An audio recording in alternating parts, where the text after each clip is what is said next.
مكر في آياتنا قل الله أسرع مكرا إن رسلنا يكتبون ما تمكرون هو الذي يسيركم في البر والبحر حتى إذا كنتم في الفلك وجرين بهم بريح طيبة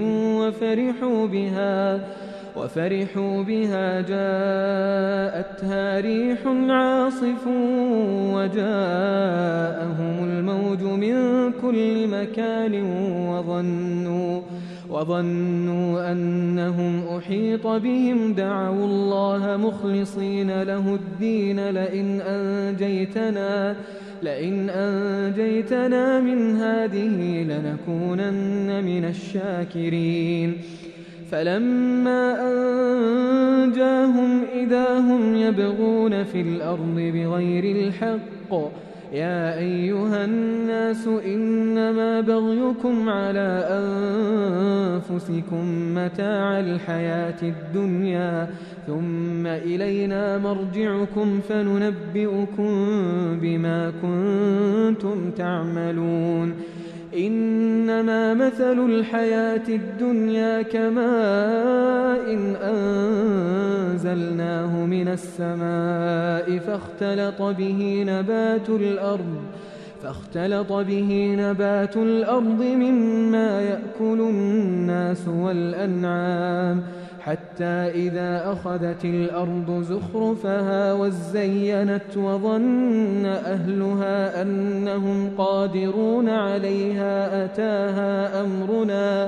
أتاها أمرنا ليلا أو نهارا فجعلناها حصيدا كأن لم تغن بالأمس كذلك نفصل الآيات لقوم يتفكرون والله يدعو إلى دار السلام ويهدي من يشاء إلى صراط مستقيم للذين أحسنوا الحسنى وزيادة ولا يرهق وجوههم قتر ولا ذلة أولئك أصحاب الجنة هم فيها خالدون والذين كسبوا السيئات جزاء سيئة بمثلها وترهقهم ذلة ما لهم من الله من عاصم كأنما أغشيت وجوههم قطعا من الليل مظلما أولئك أصحاب النار هم فيها خالدون ويوم نحشرهم جميعا ثم نقول للذين أشركوا مكانكم أنتم وشركاؤكم فزيلنا بينهم وقال شركاؤهم ما كنتم إيانا تعبدون فكفى بالله شهيدا بيننا وبينكم yang kita cintai, yang menyiarkan kajian-kajian secara live, dan untuk muslimah yang belum subscribe, seandainya punya akun silakan untuk subscribe channel ini, channel dari Masjid Nurul I'tisam, dan juga bisa digunakan untuk kalau seandainya ada bagian-bagian dari satu kajian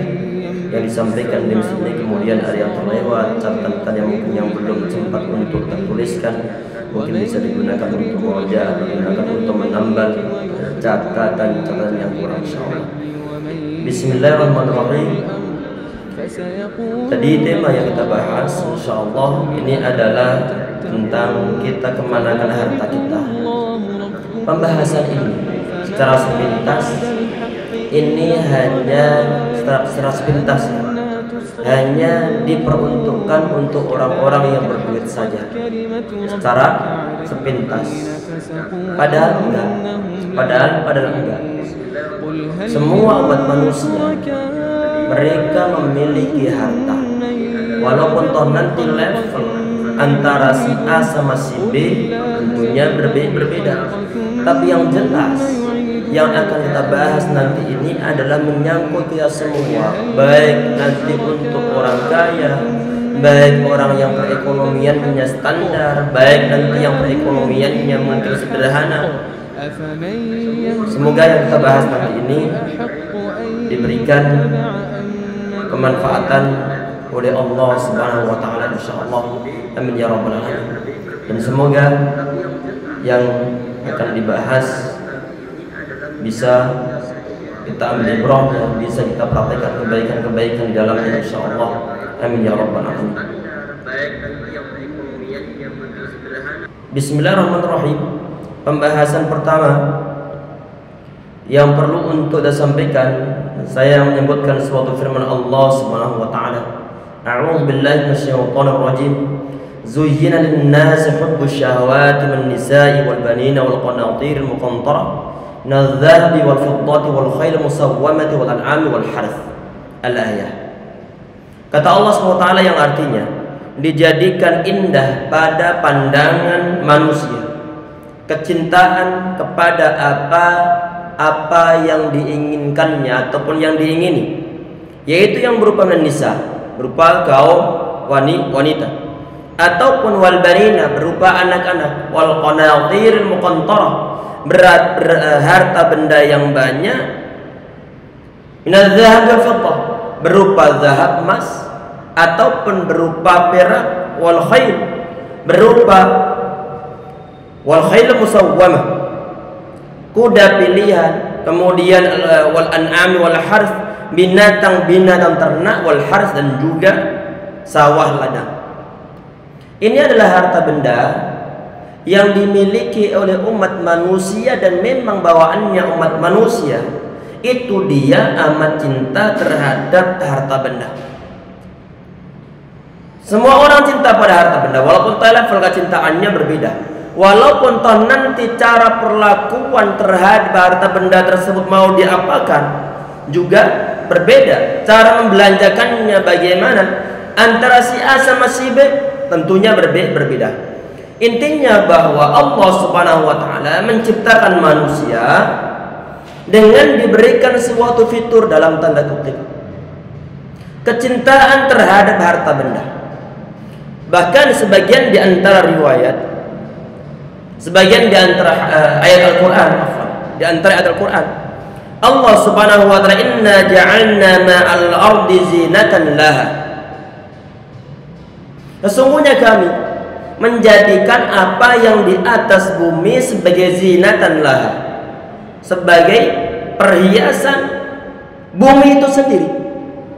Kalau suatu perhiasan tentunya dia bukanlah sebagai intinya, tetapi hanya sekedar suatu perhiasan, bukan substansialnya, tetapi adalah suatu tambahan belaka.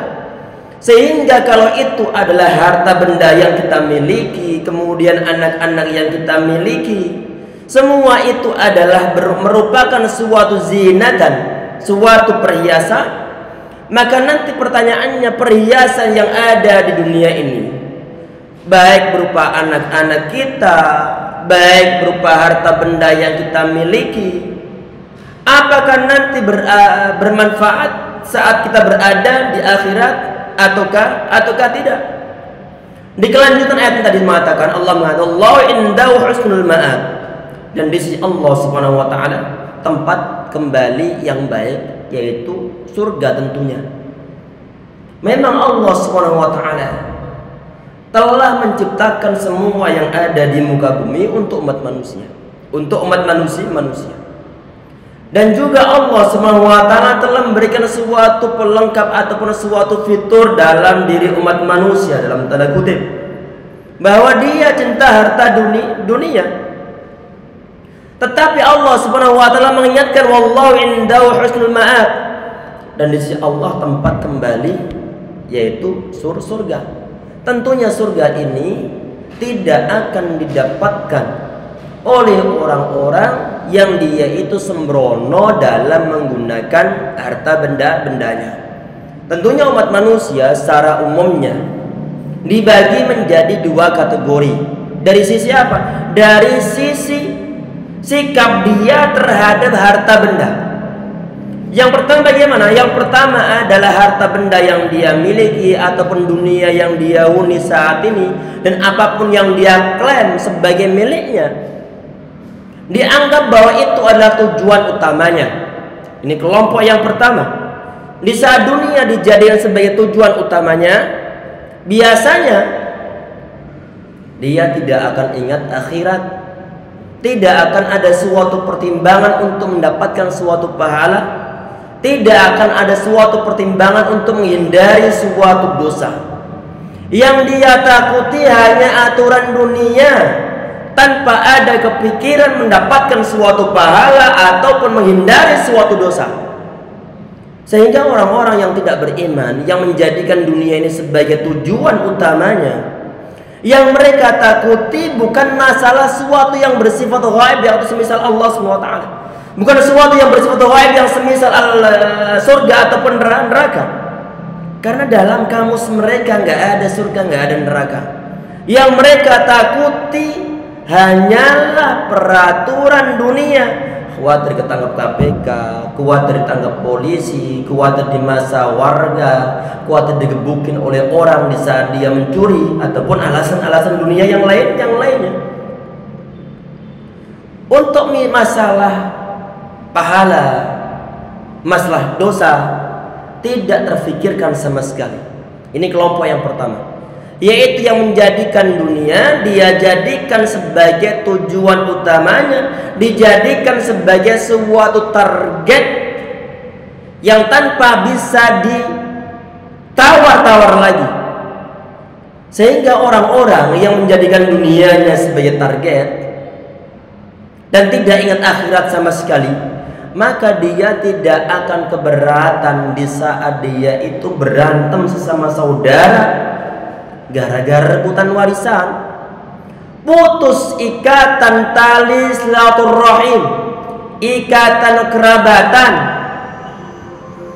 Di saat ada masalah dunia yang dia miliki kemudian mau diambil oleh orang lain, dia rela untuk bermusuhan dengan orang tua dia sendiri demi mendapatkan suatu harta benda. Gak ingat tentang akhirat. Ini kelompok yang pertama. Sedangkan kelompok yang kedua adalah dia itu mengetahui, yaitu orang yang mengetahui bahwa Allah Subhanahu wa ta'ala menjadikan dunia ini adalah sebagai suatu ibtila, sebagai suatu imtihan, sebagai suatu ujian dari Allah Subhanahu wa ta'ala, ujian keimanan. Orang-orang yang dia tidak beriman gak mikir halal haram. Orang-orang yang beriman kepada Allah, yang tahu bahwa akan ada hari kebangkitan,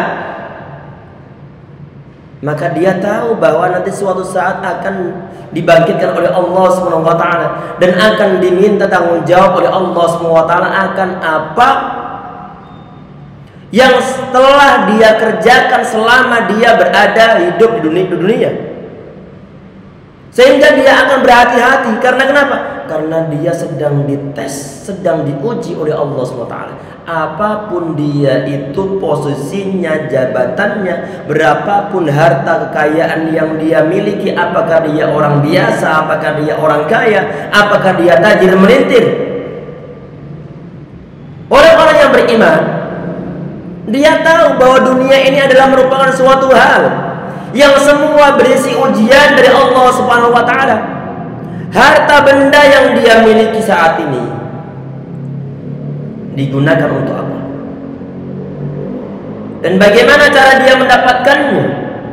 Semua akan ditanya oleh Allah Subhanahu wa ta'ala.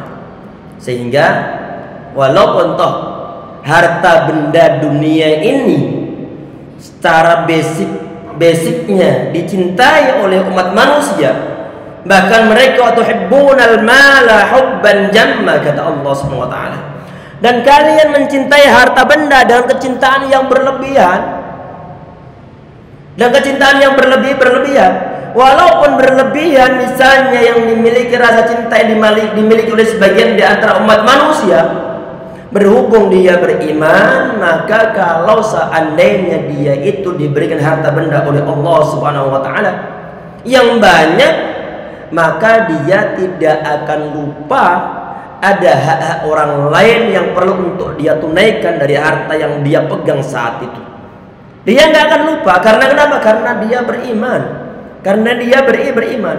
Semoga kita semua termasuk dalam kategori orang yang semacam itu, insya Allah. Sehingga di saat kita punya duit, maka uang tersebut kita gunakan untuk hal-hal yang halal.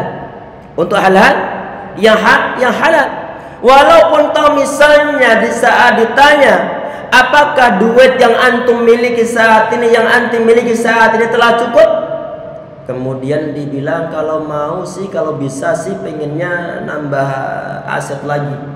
Pengennya sih nanti buka cabang warung di daerah fulan. Kalau mungkin kan sih nanti saya akan buka restoran di daerah fulan. Ini yang disampaikan Nabi Muhammad SAW. Law anna libni Adam wadiyan min zahab. Kalau seandainya anak cucu Adam, Nabi Adam alaihissalam, manusia, mereka itu memiliki lembah ataupun satu lembah yang terbuat dari emas, labatahu atau ahabba yakuna lahu wadiyan. Kalau seandainya tadi itu dia sudah memiliki satu lembah emas, maka dia itu pengennya memiliki dua lembah emas. Begitupun sebagian di antara riwayat yang sudah memiliki dua lembah emas, apakah telah cukup? Belum cukup. Ini adalah rata-rata umat manusia. Walaupun toh begitu, orang-orang yang beriman, dia tidak akan terperdaya dengan kehidupan dunia ini. Yang terjadi adalah di saat dia itu ditakdirkan oleh Allah SWT untuk menjadi orang yang kaya, untuk menjadi orang yang berduit, maka duit tersebut ataupun kekayaan yang dia miliki dia gunakan untuk beribadah kepada Allah SWT. Dia gunakan untuk sampai mendapatkan suatu ridha Allah, pahala dari Allah SWT, sehingga nanti saat berada di akhirat dia mendapatkan surganya Allah Subhanahu wa taala. Baik. Kita perhatikan ummahat sekalian yang insyaallah dirahmati oleh Allah Subhanahu wa taala. Ada sebagian di antara Al-Qur'an Allah Subhanahu wa taala mengatakan al-mal wal banuna zinatul hayatid dunya. Harta benda dan juga anak-anak itu adalah perhiasan dunia. Hal-hal yang membuat dunia ini tampak indah adalah harta yang dimiliki, dalam tanda kutip, yang dimiliki oleh umat manusia dan juga anak-anak yang diberikan oleh Allah Subhanahu wa taala terhadap hamba-hambanya ataupun sebagian hamba-hambanya. Ini perhiasan dunia yang kita miliki dengan level perhiasan berbeda antara satu orang dan orang yang lainnya. Kemudian di situ Allah Subhanahu wa taala mengatakan wal baqiyatus salihatu khairun inda rabbika thawaban wa khairun amala. Tetapi kata Allah Subhanahu wa taala, amalan-amalan yang kekal lagi saleh adalah lebih baik pahalanya di sisi Tuhanmu. Wal baqiyatus salihat, kewajiban-kewajiban yang kita jalankan dalam menjalankan suatu kewajiban sebagai umat manusia, sebagai seorang ibu, sebagai seorang ayah, sebagai seorang rakyat, sebagai seorang hamba Allah, sebagai umat Rasulullah SAW, di saat dijalankan suatu kewajiban-kewajiban tersebut, itu nanti yang akan kita rasakan manfaatnya saat berada di akhirat. Wal baqiyatus salihat, amalan-amalan yang saleh, bukan sekadar harta benda yang tidak pernah digunakan untuk beramal saleh. Gak ada manfaatnya, bahkan justru akan membuat kita dalam keadaan rawan nanti saat berada di akhirat.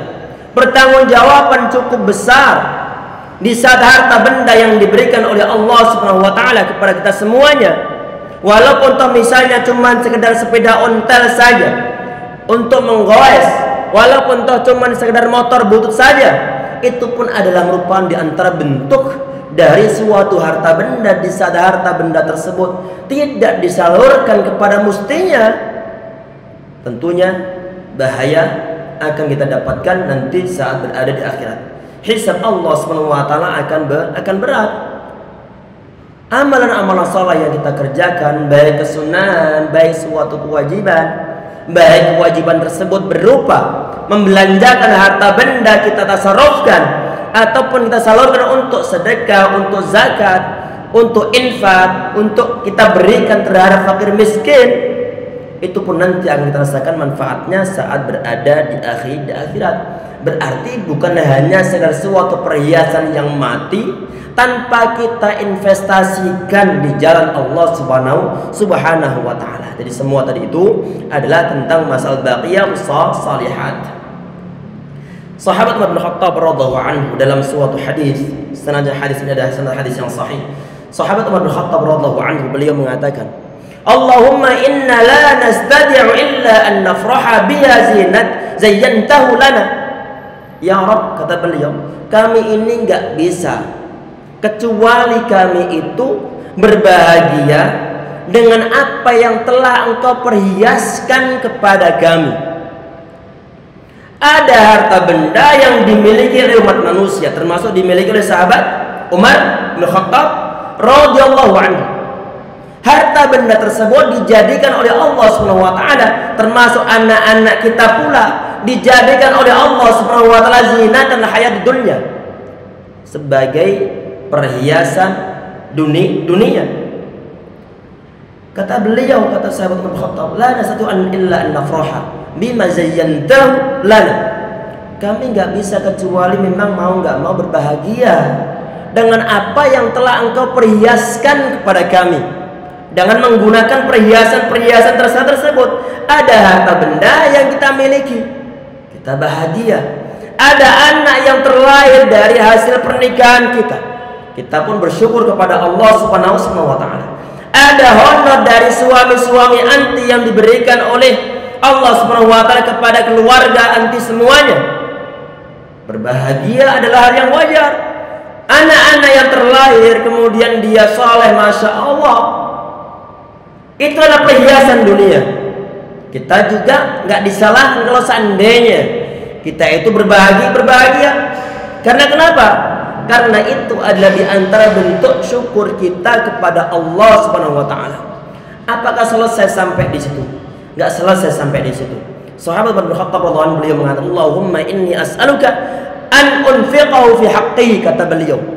Ya Allah, aku mohon agar harta benda ataupun perhiasan yang telah Engkau berikan kepada kami, aku memohon agar aku infakkan dalam hak-haknya.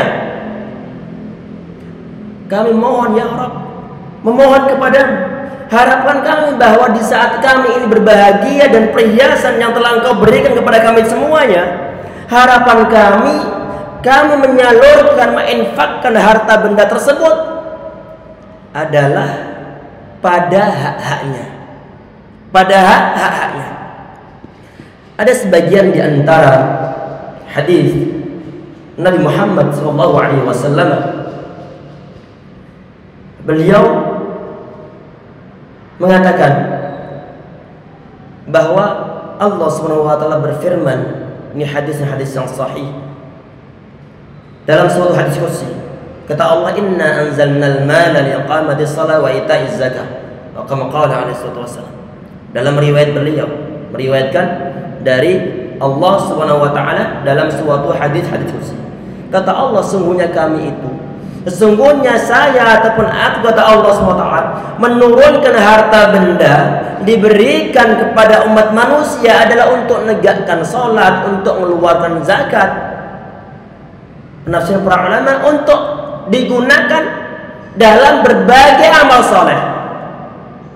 Berarti itu harta benda yang diberikan oleh Allah SWT, penyalurannya berhubung adalah dari Allah Subhanahu wa taala, bukan dari Tuhan yang lain, karena nggak ada Tuhan yang lain yang patut disembah. Sehingga mestinya, idealnya, seharusnya harta benda tidak digunakan kecuali untuk ketaatan kepada Allah Subhanahu wa taala, untuk mensupport ibadah, untuk mendapatkan suatu pahala besar dari Allah Subhanahu wa taala. Karena memang harta benda ini adalah suatu hal yang menjadi suatu fitnah, menjadi suatu ujian bagi umat manusia, ujian keimanan seseorang. Di saat beberapa waktu yang lalu, ini beritanya cukup santer, cukup viral, dan kemungkinan juga sebagian besar di antara ibu-ibu sekalian mengetahui berita ini. Akan ada konser di bulan November, grup band yang tiketnya sampai belasan juta, kon katanya habis terjual dalam masa 2 hari saja di GBK. Bukan 1-2 orang yang hadir kalau GBK, berapa saja jumlah manusia yang akan ada di sana. Tiket seharga jutaan, 2 hari habis. Itu satu kesalahan parah. Plus lagi ternyata, sebagaimana kita ketahui bahwa bandnya pendukung LGBT. Di saat nanti di akhirat, orang-orang yang mentasarrafkan, membelanjakan hartanya dengan model mendukung perbuatan maksiatnya, di akhirat nanti dia akan kebingungan bisa ditanya oleh Allah Subhanahu wa taala. Dari segi apa? Engkau kemanakan harta bendamu? Engkau dikemanakan? Saat dijawab, saya gunakan untuk membeli tiket band, dan bandnya mendukung LGBT. Kita nggak bisa bayangkan bagaimana nasib kita seandainya kita itu termasuk orang-orang yang lupa daratan bahwa harta benda yang telah dia miliki, yang telah kita miliki, yang ibu-ibu sekalian miliki, mestinya tidak digunakan untuk mensupport suatu perbuatan maksiat. Mungkin sebagian di antara mereka, atau secara umumnya orang-orang yang belanjakan hartanya yang dia miliki demi kemaksiatan yang dia kerjakan, kemungkinan juga sebagian di antara mereka harta benda itu adalah dari hasil warisan orang tuanya, dari hasil warisan orang tuanya. Pernah disampaikan sebelumnya tentang keberkahan hidup yang kita bahas di tema Allah alam beberapa bulan yang lalu, yang di sini juga. Khalifah Umar bin Aziz rahimahullah, kita ulang kisahnya. Di saat beliau ditanya, "Ma tarakta li auladika?" Yang antum tinggalkan untuk anak-anakmu itu apa di saat antum mau meninggal? Beliau menjawab, taqwallah, ketakwaan kepada Allah Subhanahu wa taala. Teori-teori tentang keislaman didukung dengan meminta hidayah kepada Allah Subhanahu wa taala agar mengetahui, agar bisa mempraktikkan teori-teori ataupun keilmuan tersebut, sehingga menjadi orang-orang yang bertakwa. Saat ditanya kenapa kok antum tinggal ketakwaan untuk anak-anak antum, dia jawab, kalau seandainya anak-anakku mereka itu bukan orang-orang yang bertakwa, niscaya harta bendaku tidak akan digunakan untuk mensupport kemaksiatan mereka. Orang-orang tua yang sebagian di antara mereka duitnya banyak banget, sampai 7 turunan mungkin belum habis, yang gak khawatir akan kelaparan. Pertanyaannya, apakah kita semua saat ini yang hadir di masjid ini, yang dalam keadaan berduit ataupun dalam keadaan biasa, yang punya rencana akan meninggalkan harta benda untuk anak-anak kita, Pertanyaannya, apakah kita telah mempunyai suatu rencana untuk menjadikan anak-anak kita sebagai orang-orang yang bertakwa ataukah tidak? Bisa jawabannya adalah tidak. Si anak akan beratkan orang tuanya nanti saat berada di akhirat. Misalnya anak qadarullah masyaallah dia masuk neraka, dia nggak akan rela bisa dimasuk dalam neraka sendiri. Karena kenapa? Karena dia berbuat suatu kemaksiatan karena didukung harta peninggalan oleh orang tuanya. Ini sesuatu yang berat sebagai orang tua.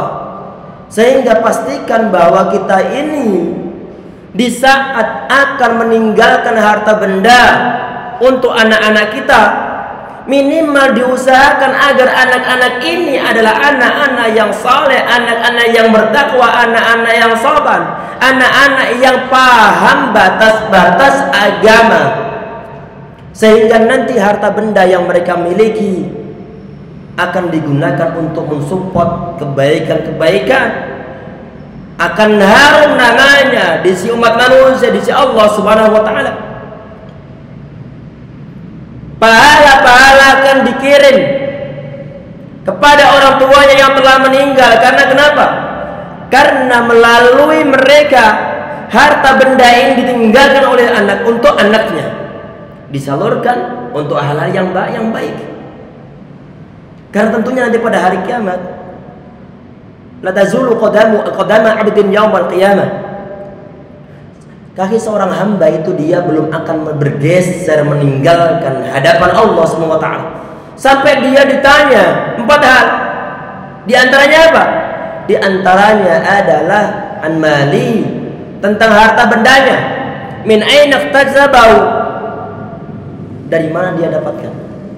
Dari mana dia dapatkan? Kita berada di suatu zaman yang mana sebagian besar di antara umat manusia nggak peduli tentang harta bendanya, apakah halal, apakah haram, apakah kontennya yang dia gunakan untuk ngisi YouTube, kemudian sampai menghasilkan sebulan sampai ratusan juta misalnya. Sebagian orang, sebagian konten kreator nggak peduli apakah kontennya ini mendidik ataukah tidak. Apakah kontennya ada bau-bau maksiat, bau-bau kemungkaran, ataupun hal-hal buat Allah Subhanahu wa taala murka ataukah tidak. Kita sudah berada di zaman tersebut. Kita mengetahui bahwa di YouTube itu masya Allah la haula wala quwata illa billah. Baik mungkin di Instagramnya, baik TikTok, baik yang real, baik yang short video ataupun yang lain sebagainya, isinya la haula wala quwata illa billah. Dan kadang-kadang itu yang centang biru. Artinya bagaimana? Di saat sudah ada akun yang bercentang biru, otomatis subscribernya sangat banyak, ratusan ribu. Di saat ada orang mendapatkan hasil penghasilan dari model-model begitu, kemudian isinya adalah berbau-bau maksiat, kemudian ditonton oleh subscribernya, berapa saja dosa yang dia dapatkan. Orang dia mempublish auratnya dibuka, nggak pakai ram, nggak pakai jilbab, bagian-bagian tertentu yang seharusnya tertutup, tapi ternyata dibuka. Ataupun kemudian lenggak-lenggok depan kamera, ditonton sampai ribuan orang, bahkan sampai jutaan. Di saat ini konten kreatornya dia meninggal, apakah dosa berhenti? Tidak akan berhenti, karena akun, password kemungkinan besar tidak diketahui oleh keluarganya untuk ngekat dosa. Hanya dia sendiri yang mengetahuinya. Dosa jariah mengalir, setiap mata memandang, setiap mata yang melihat ke arah ataupun ke dalam video yang telah dia share, yang tidak bisa untuk dihapuskan.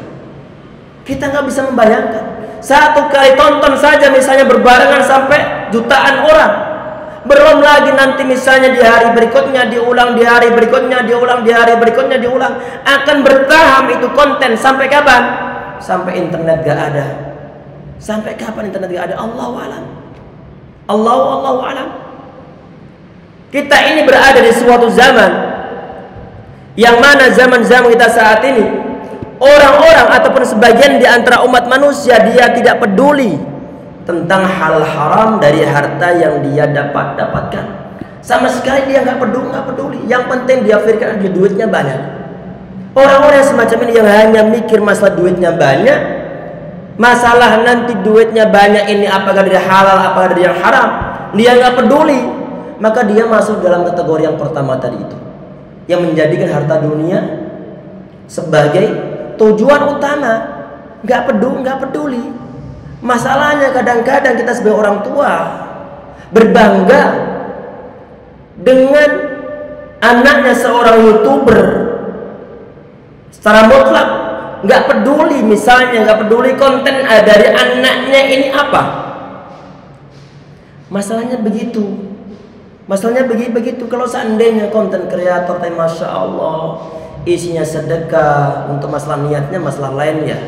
Apakah hanya untuk mendapatkan suatu subscriber baru, atau viewer baru, ataukah tidak, itu bukan urusan kita.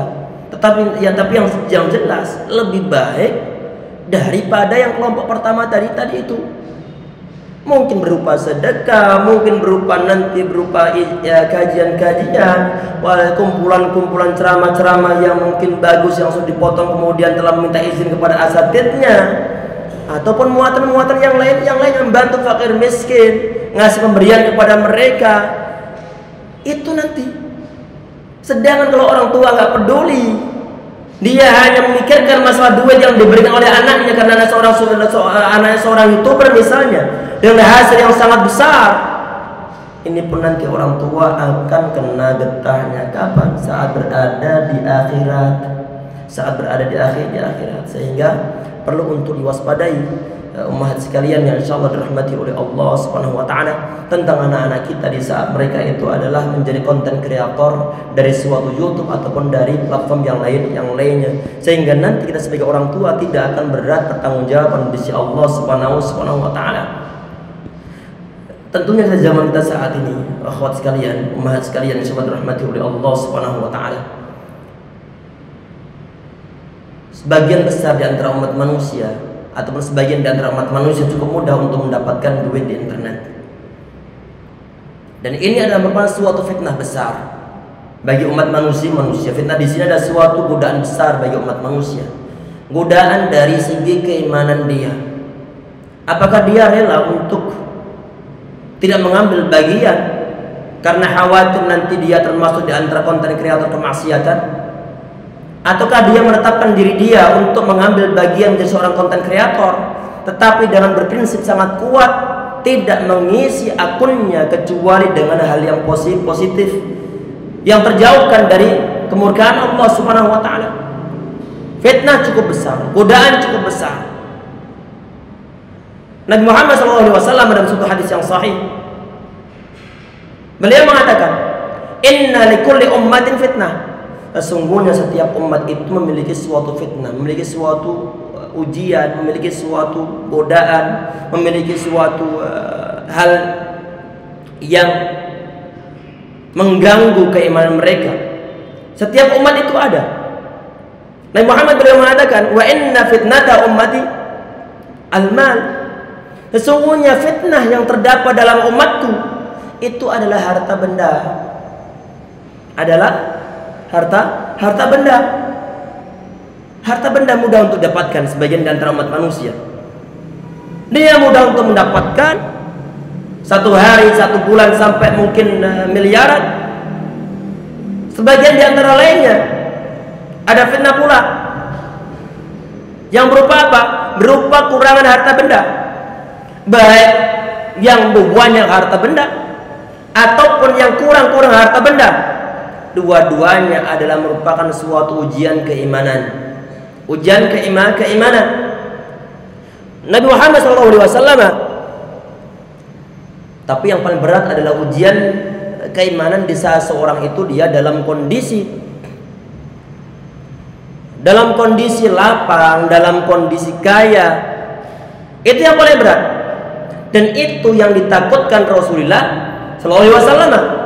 Nabi Muhammad beliau mengatakan, "Mal faqru akhsha alaikum." Bukanlah suatu kefikiran yang aku takutkan atas kalian, walakin akhsha an tuftaha alaikum dunya fatanafasuha. Tapi yang aku takutkan adalah kalau dunia ini dibuka untuk kalian. Harta benda dunia dimudahkan untuk kalian. Kemudian kalian berlomba-lomba pamer ataupun flexing harta benda yang dia miliki, baik Rubicon, baik Ferrari, baik Lamborghini, dipamer-pamerkan walaupun ternyata hasil korupsi, walaupun ternyata hasil korupsi, walaupun nggak semuanya. Semoga Allah berikan hidayah kepada seluruh pejabat kita, insya Allah. Amin ya rabbal alamin. Nabi Muhammad SAW beliau mengatakan, walakin akhsha an tuftaha alaikum dunya fatanafasuha. Justru yang aku takutkan, kata beliau, bukan masalah kefakiran, tetapi adalah masalah kalau dunia itu dibuka untuk kalian, kemudian kalian berlomba-lomba kama tanafasuha fatuhlikakum kama ahlakathu. Kemudian kalian berlomba-lomba sehingga dunia tersebut menghancurkan kalian sebagaimana pernah menghancurkan umat-umat sebelum kalian. Itu yang ditakutkan Nabi Muhammad SAW. Berlomba-lomba menjadi seorang sultan, kemudian ternyata dibuat untuk berbagai suatu kemaksiatan, mendukung suatu kemaksiatan, walaupun toh misalnya tidak bisa kita pungkiri mungkin sebagian di antara mereka ada amal soleh juga yang mereka kerjakan. Tapi masalahnya sebagian besar error di saat apa? Di saat harta benda telah dibuka seluas-luasnya, mudah untuk mendapatkan duit, tapi tidak diimbangi dengan suatu keimanan kepada Allah Subhanahu wa taala. Sehingga di saat dia ini membelanjakan suatu duit yang dia miliki adalah nggak mikir apakah nanti Allah ridha ataukah tidak terfikirkan sama sekali. Karena kenapa? Karena teorinya nggak ada, karena ilmunya nggak ada. Ilmu nggak ada, bagaimana ketakwaannya nggak ada? Ketakwaannya nggak ada, bagaimana orang-orang yang bertakwa kepada Allah Subhanahu wa taala itu minimal nanti berusaha untuk mencari cara bisa mendukung suatu ketakwaan. Dengan cara bagaimana? Ya dengan ngaji-ngaji yang semacam ini. Kita ketahui ilmunya terlebih dahulu, kemudian kita dimudahkan untuk praktekannya. Kita ketahui ilmunya terlebih dahulu, kemudian kita berdoa kepada Allah SWT untuk mengamalkannya. Sehingga dengan demikian ya akhwat sekalian, insyaallah dirahmati oleh Allah Subhanahu wa taala, sehingga apapun keberadaan kita di saat kita dijadikan oleh Allah Subhanahu wa taala sebagai orang-orang yang bertakwa, maka di saat miskin, di saat dalam keadaan hidup sederhana, dia itu tidak akan mencuri, dia akan mencuri, tidak akan seorang istri maksa suaminya untuk korupsi, nggak akan ada sejarahnya orang bertakwa kemudian nyuruh suaminya untuk korupsi. Kalau seandainya dia kaya, maka harta bendanya tidak akan digunakan untuk berbuat suatu kemaksiatan kepada Allah Subhanahu wa taala. Tapi masalahnya kadang-kadang yang pernah disampaikan pula bahwa orang kaya itu bukan terletak pada harta bendanya, memang bukan terletak pada harta bendanya. Karena sebenarnya yang kita perlukan untuk sehari-hari itu adalah mungkin kalau dari segi nasi, dari segi makan, mungkin 3 piring, mungkin 2 piring, kemudian kita telah kenyang. Itu keperluan kita. Kalau seandainya kendaraan, maka kadang-kadang kita cukup untuk yang penting bisa berjalan. Kalau pakaian tidak diharuskan dalam keadaan baru, baru. Walaupun kadang-kadang kita perlu memiliki suatu pakaian baru karena pakaian lama telah rusak misalnya. Tetapi perhatian ya akhwat sekalian, bahwa rezeki yang Allah Subhanahu wa taala berikan itu nanti mencakup 3 ataupun 4 hal. Yang oleh Nabi Muhammad SAW beliau mengatakan, ini beliau mengatakan tentang klaim yang diucapkan oleh umat manusia. Klaim apa? Klaim memiliki harta benda. Klaim memiliki harta benda. Padahal hakikatnya adalah semua milik Allah SWT yang memang dititipkan oleh Allah untuk kita semuanya. Tayyib, itu lain hal. Tetapi klaimnya umat manusia, mereka mengatakan mali kata Nabi Muhammad SAW. Hartaku, kata beliau, wahallaka ya bna Adam malika. Wahai manusia, apakah benar engkau memiliki harta? Kemudian beliau membuka mindset, buka suatu pikiran, mengajak untuk berpikir kepada umatnya. Nabi Muhammad SAW beliau mengatakan, illa ma akalta fa afnaita. Harta benda yang kau miliki itu adalah yang engkau makan, kemudian sebagaimana kita ketahui menjadi, kemudian kita buang. Makan kemudian pagi harinya kita buang. Aw labista fa ablaita.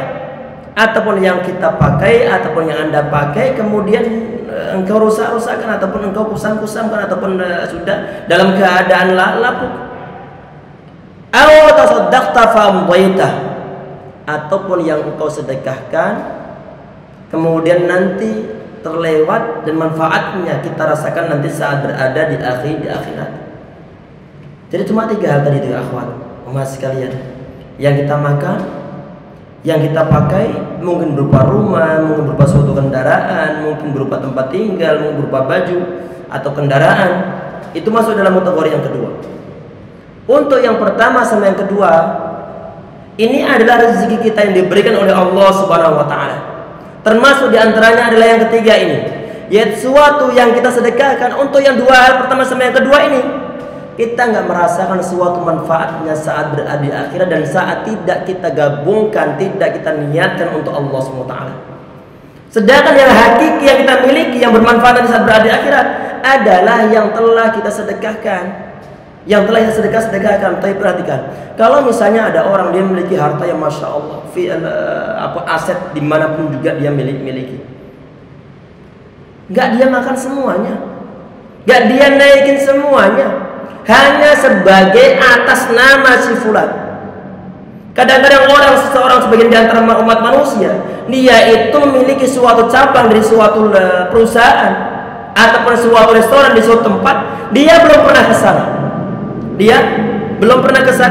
Dia nggak merasakan, nggak dia makan semuanya hasil dari sana. Karena yang kita perlukan untuk sehari-hari hanya mungkin 3 ataupun 2 piring, nggak lebih. 3 ataupun 2 piring. Terus yang harta benda yang dimiliki yang di luar 3 tadi itu dikemanakan? Itu nanti untuk warisan, dibuat rebutan oleh anak-anak, kadang-kadang diserobot oleh orang lain. Di saat mungkin anak-anaknya masih kecil, kemudian family-nya tidak ada yang beriman kepada Allah SWT, sehingga dia ngakal-ngakali warisan untuk mereka.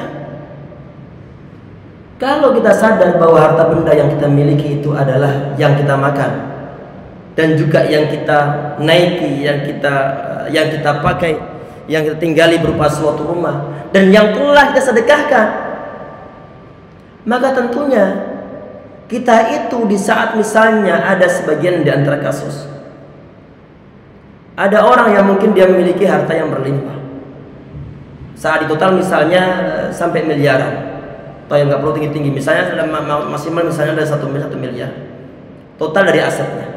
Anak-anak sudah pintar semuanya, anak-anak sudah gede semuanya, dan sudah memiliki rumah sendiri. Ini si A ini, dia yang sebagai orang tua memiliki aset saat di total masih ada 1 miliar, masih ada 1 miliar. Saat disuruh berarti orang ini, kalau seandainya dia itu daftar haji, bukan haji yang biasa reguler, bukan haji yang plus karena masih juga nunggu beberapa tahun, mungkin dia pengennya daftar sekarang, tahun depan berangkat menggunakan haji furodah yang sampai mungkin 350 jutaan. ada aset 1 miliar digunakan untuk mendaftar haji furoda. Dia mampu. Karena kenapa? Duitnya banyak, asetnya ada, tapi dia nggak mau. Apakah dia berdosa? Dia berdosa karena kenapa? Karena dia itu telah masuk dalam kategori orang yang mampu. Kewajiban untuk berhaji berarti kewajiban untuk berhaji, tapi dia nggak mau daftar. Saat ditanya kenapa nggak daftar, nanti untuk anak-anak aja. Untuk anak-anak aja. Perhatikan ummahat. Tadi harta benda yang nanti manfaatnya kita rasakan di akhirat bukan kategori yang pertama, bukan kategori yang kedua, tetapi adalah kategori yang ketiga. Yang apa itu? Yang disedekahkan ataupun yang disalurkan untuk hal-hal yang mensupport ketaatan dia kepada Allah SWT. Termasuk berangkat haji, ada kewajiban dari Allah SWT untuk musta'ilai sabila terhadap orang yang mampu berhaji, ada duit, dia wajib untuk berhaji, tapi enggak. Dia mau tinggal untuk anak semuanya. Masalahnya enggak semua anak dalam kondisi takwa kepada Allah SWT. Kalau tidak dalam kondisi takwa kepada Allah SWT, tadi itu kejadiannya digunakan untuk mensupport kemaksiatan mereka. Kemudian dia berharap begini, nanti aku berharap mendapatkan syafaat dari anak-anakku, mendapatkan syafaat dari anak-anak. Syafaat dari anak gak mungkin diberikan kecuali anaknya dalam keadaan saleh. Dan syafaat gak mungkin diberikan kecuali misalnya sudah ada yaumul hisab, sudah ada keputusan bahwa si A sebagai orang tua dia masuk neraka, anaknya telah diputuskan masuk surga. Baru kemudian si anak ini saat misalnya mau masuk surga, dia belum mau masuk. Karena kenapa? Karena orang tuanya masih berada di neraka. Itu syafaat nanti. Kita perhatikan ya akhwat. Masa kita saat kita meninggal bukan cuma di surga ataupun neraka, adalah yaumul barzakh, alam kubur. Sampai sekarang pun urusannya belum selesai nih. Dari manusia yang pertama dari zaman Nabi Adam alaihissalam, itu Habil yang dibunuh oleh Qabil, sampai sekarang dia masih berada dalam kuburan, belum dibangkitkan oleh Allah SWT. Sampai zaman kita saat ini, sampai nanti yaumul qiyamah, semua manusia dimatikan semua oleh Allah SWT, baru kemudian dibangkitkan oleh Allah. Berarti saat ini manusia, di saat misalnya dia saleh, akan ada nikmat kubur. Di saat dia toleh, di saat dia banyak maksiatnya, ataupun orang kafir, dia mendapatkan suatu sisa kubur selama di dalam kubur-kuburannya. Dari zaman dahulu sampai zaman kita saat ini, Allah alam berapa miliar tahun sebelumnya, kita belum mengetahuinya. Penantian cukup lama. Ini baru satu alam doang nih. Belum nanti yaumul qiyamah umat manusia dibangkitkan semua oleh Allah SWT. Belum lagi peristiwa padang mahsyar, kita nggak mengetahuinya. Di padang mahsyar itu umat manusia dalam keadaan individualistis. Mereka pada lari dari anaknya, yauma yafirru mar'u min akhihi wa ummi wa abi. Sebagian di antara ayat wa bani, lari dari orang tuanya, lari dari saudaranya, lari dari anaknya, lari dari suaminya, lari dari sikil-sikilnya, lari dari komunitas-komunitasnya. Sendiri-sendiri, jangan mengharap suatu syafaat nanti saat berada di padang mahsyar, kecuali syafaat Rasulullah SAW. Itu syafaat nanti pertama di saat umat manusia mereka penantian yang cukup lama banget, mungkin lebih lama daripada alam kubur. Allah alam. Di saat penantian cukup lama, umat manusia sebagian ada yang mungkin tenggelam, ada dengan sakit mereka sendiri, ada yang sampai bagian leher, sampai bagian pinggangnya, sampai bagian mata kakinya, sesuai dengan kondisi amal mereka masing-masing. Di saat penantian cukup lama, umat manusia mereka pada deketi, pada nanya kepada nabi-nabi mereka sendiri, meminta untuk apa? Ini kapan mau dihisab ini? Kapan urusan selesai ini? Kita ini sudah cukup tersiksa karena matahari sudah berada di atas kepala kita. Tidak ada seorang nabi pun yang bisa untuk mensyafaati mereka kecuali siapa? Nabi Muhammad SAW. Nabi Muhammad meminta syafaat, memberikan suatu syafaat agar hisab ini disegerakan, amal perhitungan segera dihitung, ini belum bisa ngarep-ngarep syafaat dari orang soleh, belum bisa ngarep syafaat dari anak-anak kita, karena mereka pada individualistis, urusan mereka masing-masing. Kalau urusan mereka masing-masing yang bisa untuk meringankan apa? Harta benda yang kita miliki tadi itu, yang kita miliki. Apalagi sudah sepuh nih, sudah sepuh misalnya. Hanya beberapa uang yang kita hanya beberapa keperluan yang kita miliki, macam-macam keperluannya. Aset banyak jual kemudian buat daftar haji. Kewajiban belum tertunaikan di sana. Kewajiban belum tertunaikan. Karena kenapa? Kewajiban ini nanti di saat tidak ditunaikan tentunya akan berat di sisi Allah Subhanahu wa taala. Karena kenapa? Karena suatu kewajiban memberatkan, nanti kita ngarep untuk mendapat suatu syafaat dari anak kita belum dapat. Belum dapat. Ada yaumul nanti hari perhitungan, ada nanti peristiwa-peristiwa di telaga Kautsar. Belum lagi urusan selesai. Saat berada di As-Sirat, Masya Allah, panjang urusannya. Dan syafaat belum ada kecuali syafaat dari Nabi Muhammad SAW. Orang-orang soleh bisa masuk syafaat di saat mereka telah masuk surga. Kemudian orang-orang yang mereka masuk neraka baru kemudian ada syafaat. Tapi masalahnya fase ataupun mungkin kronologi hari kiamat cukup lama. Kalau disiksa adalah kita sendiri. Kita merasa suatu siksaan, sedangkan harta yang mestinya bisa kita gunakan untuk meringankan suatu deraan ataupun siksaan atau beratnya hari kiamat bisa kita ambil, tapi nggak kita ambil. Ini berat urusannya nanti. Nanti Ustaz, ini kan seakan-akan antum hanya bicara masalah orang kaya. Kalau yang kami dalam keadaan sederhana bagaimana? Ini pun sama nanti. Walaupun toh nanti kewajibannya bukan berupa suatu kewajiban haji, tetapi ada suatu kewajiban yang lainnya. Mungkin berupa suatu zakat ataupun yang lain sebagainya.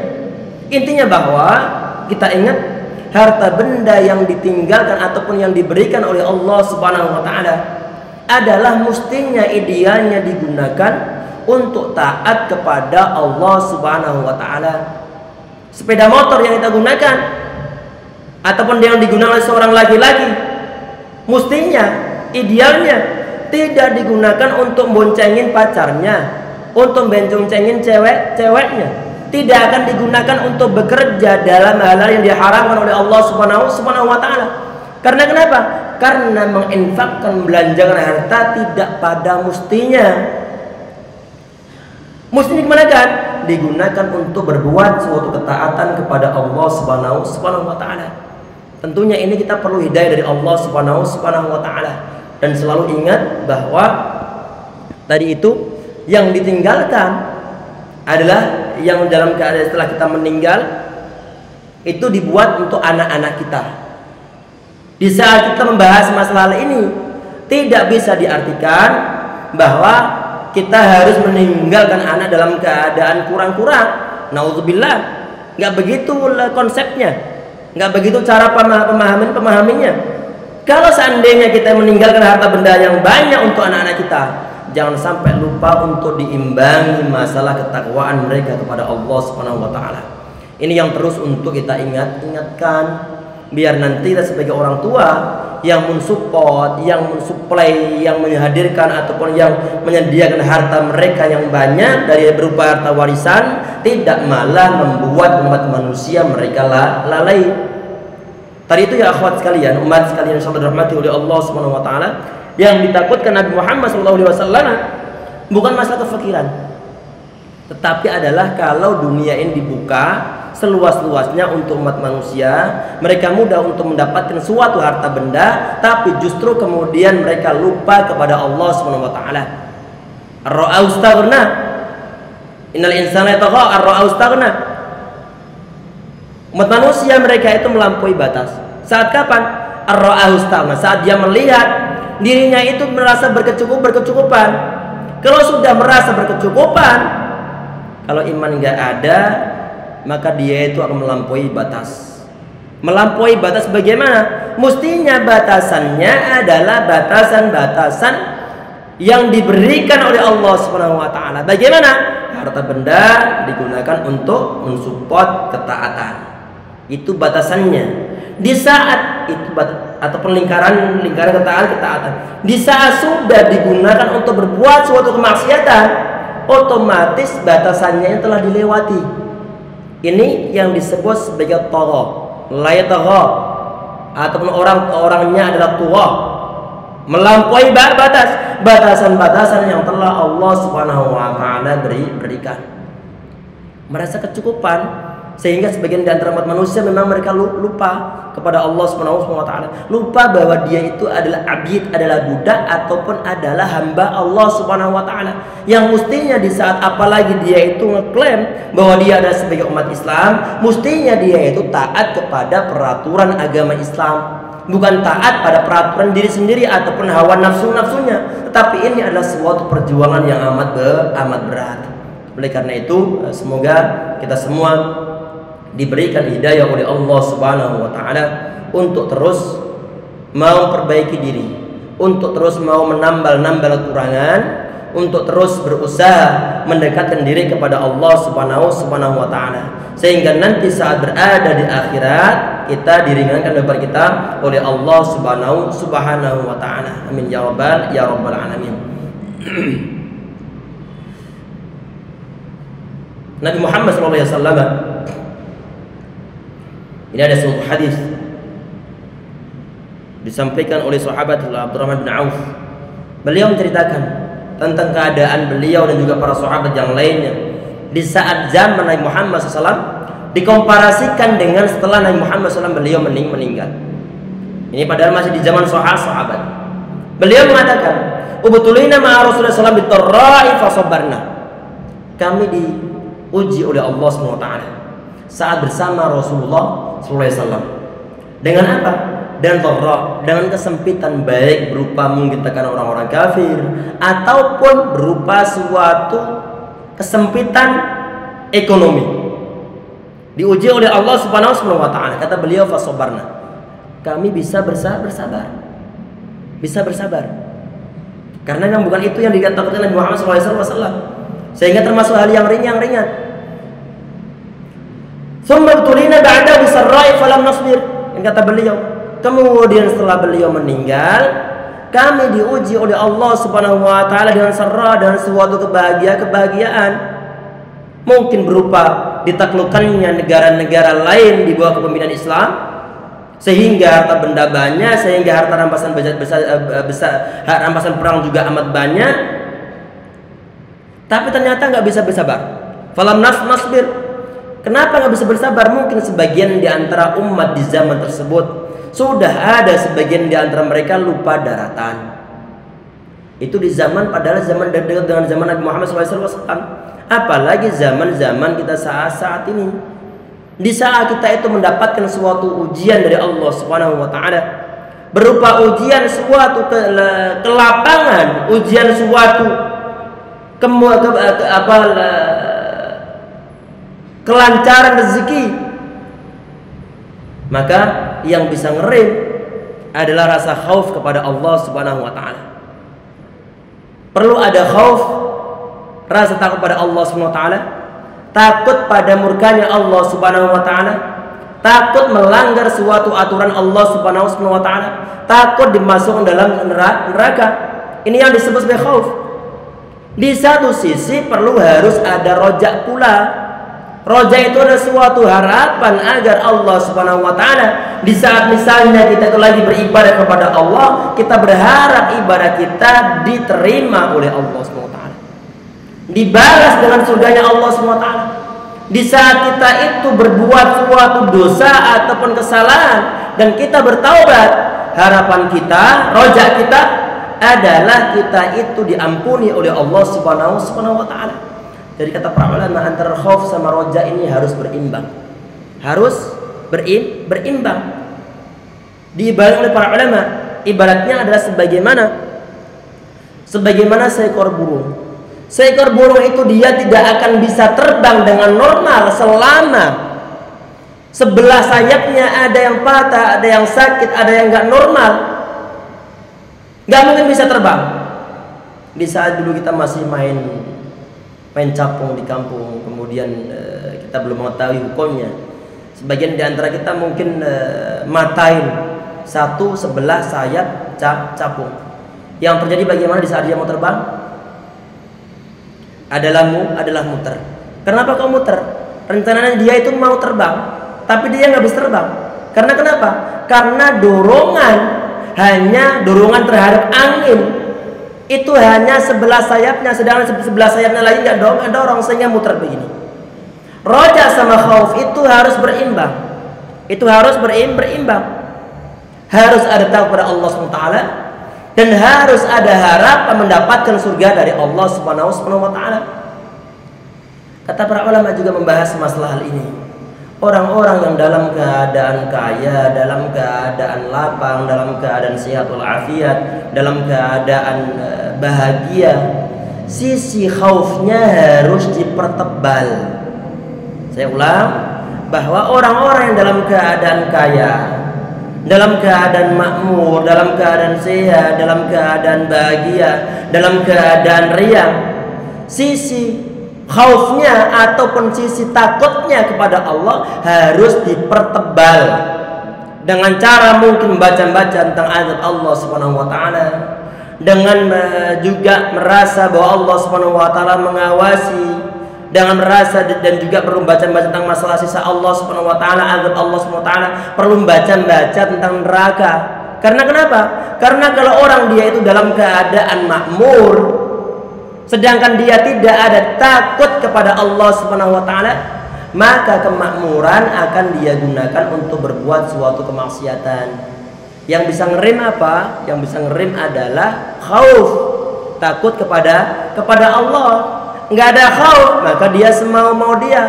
Enggak ada khauf, hartanya banyak, dia bahagia, akan digunakan untuk berbuat suatu kemungkaran. Contoh simpelnya, ini pernah saya sebutkan di khutbah saat khutbah di Masjid Al-Hikmah di saat Idul Fitri kemarin. Biasanya orang-orang di saat Idul Fitri itu dalam keadaan bahagia, dalam keadaan bahagia yang perlu untuk dipertebal itu adalah khaufnya.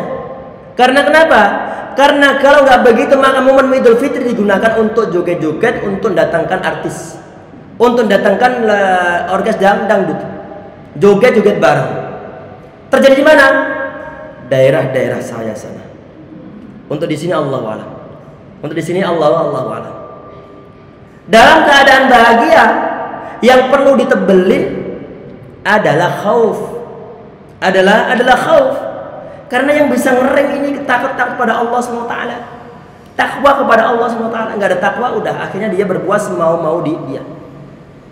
Saat dalam keadaan sempit, dalam keadaan menderita, dalam keadaan sakit, dalam keadaan ekonomi sulit, dalam keadaan memiliki suatu penderitaan atau musibah dalam keluarga, maka yang perlu dipertebal itu adalah dari sisi roja. Ada orang sakit parah, ada orang sakit parah. Udah sakit parah, kemudian dia terus membaca sisa Allah SWT, sehingga harapan sembuh itu nggak ada, karena merasa takut. Dan bisa-bisa dia sebelum banyak amal soleh, dia telah meninggal terlebih dahulu. Karena terlalu takut. Yang perlu dipertebal adalah dari sisi roja, harapan, mikir positif. Di saat misalnya sakit parah, kemudian dia bilang alhamdulillah ya Rabb, semoga ini adalah menjadi suatu pelebur dosa-dosaku, mohon Engkau ampuni ya Rabb. Harapan mendapatkan ampunan dari Allah SWT. Ya Rabb, saya berusaha untuk bersabar ya Rabb, saya enggak nyalah-nyalahkan ya Rabb, aku menerima takdir darimu ya Rabb, mohon Engkau berikan surgamu saat aku meninggal dalam sakit saat ini ya Rabb. Aku rela di saat Engkau ini telah memberikan suatu sakit kepadaku. Alhamdulillah aku ucapkan. Karena kenapa? Sebagian di antara famili, sebagian di antara saudara, sebagian di antara kenalan, ada yang memiliki suatu sakit yang lebih parah daripada sakit yang aku derita. Tetap ada rasa syukur kepada Allah Subhanahu wa taala. Ini adalah merupakan suatu wujud dari ar-raja, harapan baik, ngarep surga, ngarep rahmat, dan tetap bersyukur kepada Allah Subhanahu wa taala. Tayyib. Tadi itu ya akhwat sekalian yang insyaallah dirahmati oleh Allah Subhanahu wa taala, bahwa antara khauf sama roja ini harus berimbang. Karena umat manusia tentunya di saat tadi itu, khususnya di saat dia dalam kondisi sehat, dia akan lupa, biasanya akan lupa. Dalam kondisi dia makmur, kadang-kadang dia juga akan lupa. Ini membuat umat manusia terperdaya. Nabi Muhammad dalam satu hadis yang sahih beliau mengatakan, ni'matani maghbunun fihima katsirun minnas. Dua kenikmatan yang umat manusia mereka terperdaya dalamnya adalah as-sihat wal faragh. Nikmat kesehatan dan juga nikmat waktu luang. Waktu luang buahnya aslinya. Waktu luang banyak. Tapi kadang-kadang kita itu sok sibuk. Sok sibuk. Saat dibilang, ayo mbak ke kajian, ibu kajian yuk, ini sibuk, kegiatan di rumah banyak banget nih. Masya Allah, banyak banget. Padahal di rumah selesai masak nggak ngapa-ngapain, nganter anak sekolah juga enggak, kadang-kadang diantar oleh suaminya. Belanja kadang-kadang juga sudah belanjain suaminya. Apalagi mudah untuk berbelanja online saat ini. Sibuknya bukan main katanya. Sibuknya bukan main. Selesai jam 8 misalnya. Antara jam 8 sampai jam 12 kosong nggak ngapa-ngapain. Sibuknya apa? Sibuknya update status. Sama mungkin fokusnya untuk glowingin muka. La haula wala quwwata illa billah. Musibah. Enggak ada sempat sama sekali untuk ngaji. Glowing silakan untuk suaminya. Enggak ada suatu larangan. Membuat suami cinta sangat bagus. Tetapi jangan sampai lupa untuk nuntut ilmu. Kadang-kadang memang awal-awal glowingin muka, membuat bening. Awal-awal memang untuk suaminya. Tetapi karena mungkin ngajinya kurang, tahu-tahu niatannya lain. Bukan untuk suaminya. Ini masalah nanti. Ini masalah. Walaupun dari luarnya untuk suami, tapi hatinya cenderung kepada laki-laki lain. Biar dilirik oleh orang-orang sekitar di saat dia keluar rumah. Tuh, kenapa begitu? Karena dia tidak waspada terhadap niatnya. Tidak waspada. Kenapa nggak waspada? Karena dia nggak tahu teorinya. Oleh karena itu perlu untuk diimbangkan. Sibuk apapun kita ini, insya Allah masih ada waktu seharusnya yang bisa digunakan untuk menghadiri suatu majelis taklim. Intinya hanya kemauan yang nggak ada. Perlu untuk dipaksain. Nggak dipaksain ya sudah. Nah, kita muskilah kalau kita meninggal dalam keadaan mendadak, sedangkan bekal kita belum cukup. Kita merasa selalu belum cukup untuk mendapat suatu bekal yang cukup untuk menghadap Allah Subhanahu wa taala. Dosa kita terlalu banyak. Gegabah kita dalam ibadah kepada Allah, menjalankan suatu kewajiban terhadap keluarga, kewajiban terhadap anak-anak, kewajiban terhadap Allah Subhanahu wa taala sendiri, kewajiban dalam menjaga syariah. Belum siap kita meninggal dalam keadaan mendadak untuk menghadap Allah Subhanahu wa taala. Kalau kita meninggal mendadak sedangkan bekal belum cukup, ini muskilah kita disisa dalam kubur yang urusannya tadi cukup panjang, nggak selesai. Sedangkan maksiat kita jalan terus, dosa jalan terus. Di saat termasuk bagian di antara konten kreator kemaksiatan kita, kemudian orang tua meninggal, dosa terus-terusan. Ini yang bahaya. Sehingga perlu untuk memaksakan diri menghadiri kajian.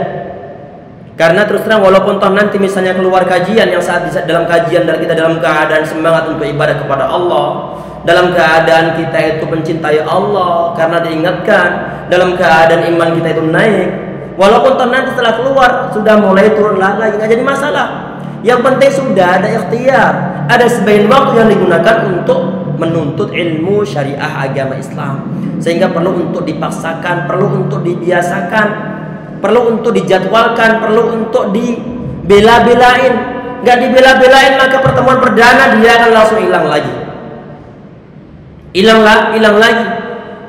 Ini teman-teman yang mungkin yang memiliki teman sahabat-sahabat dekat, yang mungkin teman-teman tongkrongan, walaupun tongkrong terlalu lama nggak bagus. Karena kenapa? Pasti ghibah. Ghibah. Awal-awal mungkin agak ghibah atau menggunjing, tapi tahu-tahu kemudian gunjingan kepada orang lain banyak, masya Allah. Apalagi perempuan ketemu perempuan, masya Allah. Yang laki-laki mungkin masih mendingan, walaupun sama juga aslinya. Ada sebagian di antara masjid, perhatikan ya akhwat. Kenapa anak mengatakan? Karena anak melihat realitanya. Sebagian di antara masjid, misalnya habis sholat subuh, ada jamaah kaum laki-laki, ada jamaah kaum perempuan di area mereka masing-masing. Habis sholat subuh beberapa menit, yang laki-laki masih diam semuanya, masih berdiri berzikir. Yang perempuan sudah hebohnya bukan main. Masya Allah, semua dibahas. Anak tahu dari mana?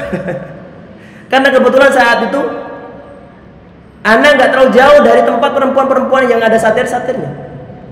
Oh ternyata benar, ternyata perempuan ketemu perempuan, hebohnya bukan main. Jadi teman-teman yang mungkin ibu-ibu sekalian yang punya kenalan-kenalan, yang mungkin sahabat-sahabat dekat, itu perlu untuk diajak ke kajian. Anti rela untuk ikutin program arisan mereka. Seharusnya mereka rela untuk ikut program anti menghadiri suatu kajian, biar nanti berimbang ini. Karena kenapa? Di saat mungkin arisan yang mungkin sebagian di antara mereka tidak ada takut pada Allah SWT, sehingga nanti akan diisi suatu hal yang membahayakan akhirat kita, akhirat ibu sekalian. Kemudian tidak diimbangi dengan apa? Dengan ibu-ibu sekalian mengajak teman-teman di arisan untuk menghadiri suatu kajian. Ini beratnya bukan main. Di saat kita merasa si A ini dekat dengan anti, mau mendengar nasihat, manfaatkan untuk mengajak mereka menghadiri kajian-kajian.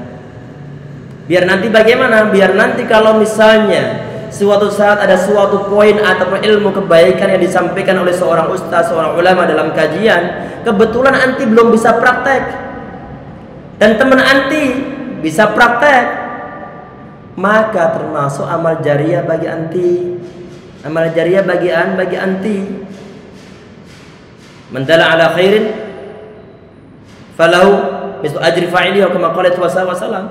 Orang yang menunjukkan suatu kebaikan, maka baginya pahala kebaikan orang yang melakukannya. Kata Nabi Muhammad terhadap sahabat Ali radhiyallahu anhu, beliau mengatakan, "Wallahi li ayyadi Allahu bika rajulan wahidan khairun laka an yakuna laka khumur na'am." Kama qala wasallam. Demi Allah, kalau seandainya ada seorang mendapatkan suatu hidayah Allah SWT sebab Anda, itu niscaya lebih baik menurut Allah SWT daripada memiliki suatu harta yang berupa mungkin unta berwarna merah yang cukup mahal di zaman tersebut. Berarti cukup bagus tentang masalah amal jariah. Nanti aja teman-teman untuk menghadiri suatu kajian, biar tidak sendirian saja, biar nanti bisa saling mengingatkan. Kalau seandainya suatu saat nanti ibu-ibu yang hadir saat ini dalam keadaan lemah iman, dalam keadaan futur, biar diingatkan teman tersebut yang sudah soulmate ini kemana-mana bareng. Jangan cuma bareng semangat dalam seingurumpi, tapi kemudian kajian gak hadir. Masya Allah, la haula wala quwwata illa billah. Mungkin cukup sekian insya Allah yang bisa kita bahas dalam pertemuan kita kali ini, insya Allah semoga bermanfaat. Dan sebelum kita cupin, barangkali ada yang ingin ditanyakan terlebih dahulu. Nanti kalau nggak ada yang nanya, nanti Anda ganti nanya. Ini ada 3 bingkisan yang disediakan oleh panitia, nanti diperuntukkan untuk hadirat yang bisa menjawab pertanyaan yang insya Allah kami sampaikan nanti. Tafadhal.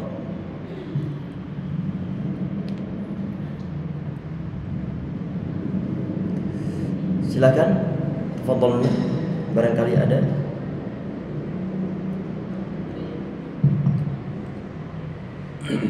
Assalamualaikum warahmatullahi wabarakatuh. Waalaikumsalam warahmatullahi wabarakatuh.